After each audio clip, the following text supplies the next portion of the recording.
Donald Trump is the 47th President of United States of America. Fact of the matter is that US presidential election is a global issue. When the moment Kamala Harris was nominated, experts thought that this election is now going to go in favor of Democratic Party. Kamala Harris as a person and Democratic Party in USA has been following anti-India policies recently.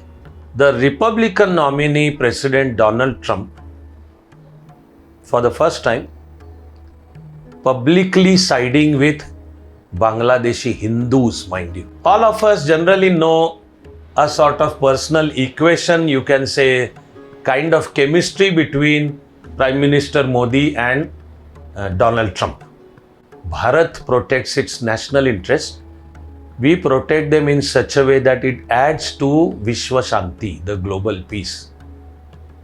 That task has just got strengthened because of Donald Trump's election as the president.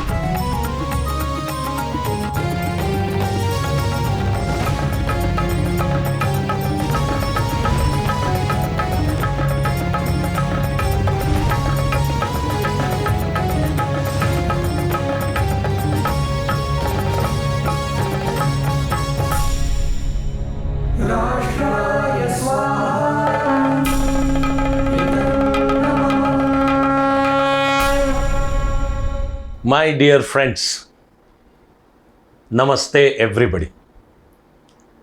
And of course, all absolute eternal best wishes for all of you. So finally, Donald Trump is the 47th President of United States of America.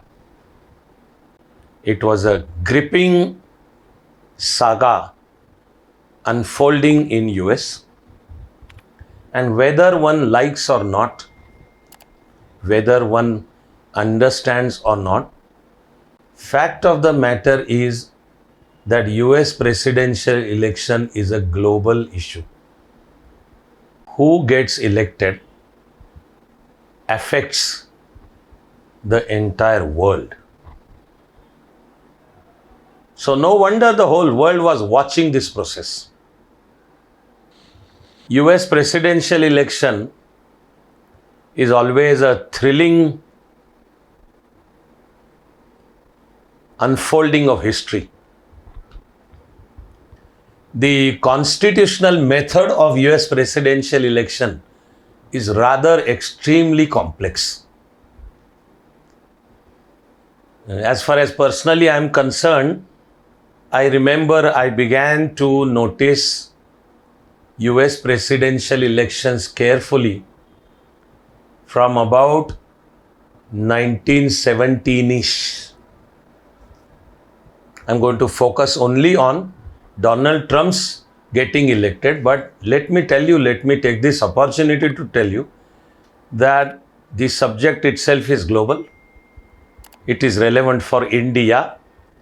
It is relevant for you and I, even at personal level. It's a complex system of how US president gets elected. It is also a thrilling one. And right now, the world itself is undergoing extremely complex, extremely dangerous trends. And even one mistake can eventually result into a whole conflagration in the world. It's on that background that the world was watching US presidential election, and finally now it is Donald Trump as the 47th president. Only one, other than Cleveland, the president with the name Cleveland, to have 2 tenures which are not consecutive. President Cleveland was US president the 22nd and the 24th. Otherwise, all US presidents who, as per the constitutional provision, who had 2 tenures, and that's the upper cap after a certain amendment. But all those presidents who had 2 tenures usually have had a consecutive term. President Cleveland and now Donald Trump are the only exceptions. This makes Donald Trump the 45th and now the 47th president. It goes without saying that the match was absolutely thrilling. As is the US presidential convention, President Joe Biden was to be the Democratic nominee ex officio, sort of. If the sitting president has one more tenure, then there is this general convention that he himself gets nomination for the party. Again, there are some exceptions where some challengers did come up, but as of now, let us save time. Age caught on with Joe Biden. In fact, for 4 years of his presidency also, there were times when he could not walk properly, or he tumbled, or he seemed to have lost somewhere and wandered somewhere from the bunch of leaders standing there for a photograph, and the chairperson of European Union had to catch hold of Joe Biden and bring him back to the photo line. Then the worst was debate between Donald Trump and Joe Biden in the month of June. Joe Biden still kept saying, I'm going to contest. But the pressure within the party went on building up. So much so that by July, Joe Biden had to declare that he is withdrawing from the race, and he declared his support for Kamala Harris. As we have the reports that basically Barack Obama and his equally influential wife Michelle Obama, they wanted the party to follow the procedure for nominating presidential candidate. They actually did not want direct nomination of Kamala Harris. But as politics would have its own ways, their word didn't carry then. And in the Democratic National Convention, Kamala Harris was unanimously picked up as the presidential nominee. There was a time when the moment Kamala Harris was nominated, experts thought that this election is now going to go in favor of Democratic Party. That while US having its first ever female president was expected back in 2016, when eventually Hillary Clinton was defeated by Donald Trump. Now US and the world expected the first ever female president who also is, or at least she says, she is black. There is a section of Indians either in India or Indians there in United States, many if not most of them in say California. The Indian Americans traditionally voted for Democratic Party because Republican Party and its ideology was generally considered what is described as WASP, W-A-S-P, White Anglo-Saxon Protestant. As against that policy, the Democratic Party had pluralism, syncretism. Democratic Party welcomed immigrants with open arms, treated them with respect. So Indians who went to America had a natural predilection towards Democratic Party. But that scene has been changing for last couple of years for a variety of reasons.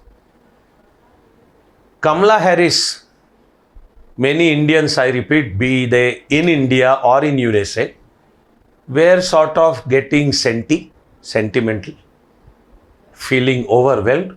They were swelling, thinking, here is a person of Indian origin now about to be US president, like Rishi Sunak becoming the Prime Minister of Britain.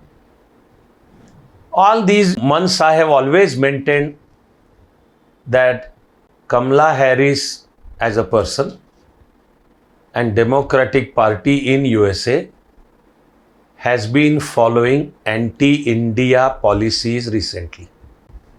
So there is nothing to go overboard about it. Even at present, the whole regime change in Bangladesh, it won't be wrong to sort of put the mathematics together and say that US, that is the Democratic administration, was behind this regime change. To the misfortune of democratic regime in USA, Prime Minister Sheikh Hasina Wajed damaged them enough before she was finally forced to run away and run for her life. So she was on record saying that there were tremendous pressures on her, that in the February election in Bangladesh, foreign powers, this was USA, tried to get her and Awami League defeated. That USA wanted that Saint Martin Island in Bay of Bengal to make their base. She also went to the extent of saying that from some parts of northern Bangladesh and say India, etc., also Myanmar, there is an international plan to carve out a Christian nations altogether. Then as we see that Muhammad Yunus, the Nobel Prize winner, who came at the helm of affairs in Bangladesh, toured USA and met President Joe Biden like old buddies, man. And Muhammad Yunus described that as second liberation of Bangladesh. So the Democratic administration, US Democratic administration also almost practically allowed massive illegal immigration. It is possible that this time this went seriously against the party and also against Kamala Harris, because she was vice president under Joe Biden with the responsibility of looking after immigration. And Democratic Party is supposed to have allowed massive illegal immigration. Kamala Harris also never owned up her being Indian. It won't be wrong to in fact say that she practically rejected her being Indian. She picked up the identity as black. She made no secret. In fact, she openly displayed her being Christian, visiting churches and addressing the religious congregation, ending with the biblical invocation of God bless America. For American politics, I know everyone has to do that, so give it to her. Point here is, she never owned up being Indian. There wasn't one word, one alphabet about her Indian roots. Forget being like happy or proud about it. But international politics and US presidential election goes way beyond these sort of personal considerations. Like here you had the Republican nominee President Donald Trump for the first time publicly siding with Bangladeshi Hindus, mind you. The voice at international level that there are atrocities against Bangladeshi Hindus, then you need to stop them. Or the whole Canada saga that is still unfolding, and the leftist party in Canada, Justin Trudeau, standing by the Khalistanis in Canada, making an issue out of Hardeep Singh Nijjar. Let us be very clear, it's not Canada per se firing at India. It is United Nations, the democratic administration, firing at India from the shoulders of Canada. And similarly, you have a die-hard terrorist, Guru Patwant Singh Pannu in United States of America, speaking every kind of foul and violent language against India, threatening terrorist actions against India. No action by US administration. We need to wait and see whether all of it now changes. But here you had the Republican nominee who at least publicly, even as a part of his election campaign, spoke for Bangladeshi Hindus. All of us generally know a sort of personal equation, you can say, kind of chemistry between Prime Minister Modi and Donald Trump. Now, international politics is actually not about personal relations. It is also not about personal chemistry. International politics is hardcore, the politics of national interests. It is geopolitics, yes. But even on that count, there is a recent commonality between India and USA regarding very many national and international geopolitical issues. To say the least, US wants India as a bulwark against rise of China. India is the only power which can stand up to China. But at the same time, it is also very clear that US doesn't want India to develop as a power on its own. So it is that tightrope walk that goes on. But with Donald Trump, it is possible that the policies may change, not only because of personal predilections, but because of the Republican Party view of the global affairs. So, the world is in for a rough ride, yes. The times that are coming up are troublesome, yes. We need to see what kind of policies Donald Trump will follow. I myself remember that back in 2016, Trump had demeaned and rejected the whole issue of climate change. In that presidential election, he had promised that he will take USA out of the Paris Agreement, which he did. But in this election, he hasn't made any statement about climate. He, of course, talks about drilling, so oil extraction, also fracking, but we need to watch his policies carefully. Donald Trump getting elected as president is immediately also going to have a bearing on ongoing Russia-Ukraine struggle. There is a supposed Putin-Trump equation. We need to see how it works out. Then the Israel, Hamas, Hezbollah, Houthi, Iran, and overall the West Asia issue also takes a serious turn. Right now, suffice it to say that the position of Israel gets further strengthened. This may also make China think 10 times before considering invasion of Taiwan, mind you. So in light of the global situation, it is possible that China may have been considering that when the world is engaged in Russia-Ukraine and Israel-Hamas struggle, and USA cannot fight two or more than two wars simultaneously, maybe that is the opportune time to grab Taiwan. Now, China will have to take a step back, and meanwhile, as far as the border clash is concerned, India has at least settled that specific issue as of now, although China again cannot be trusted in international relations. So to say, international relations also are not about trust.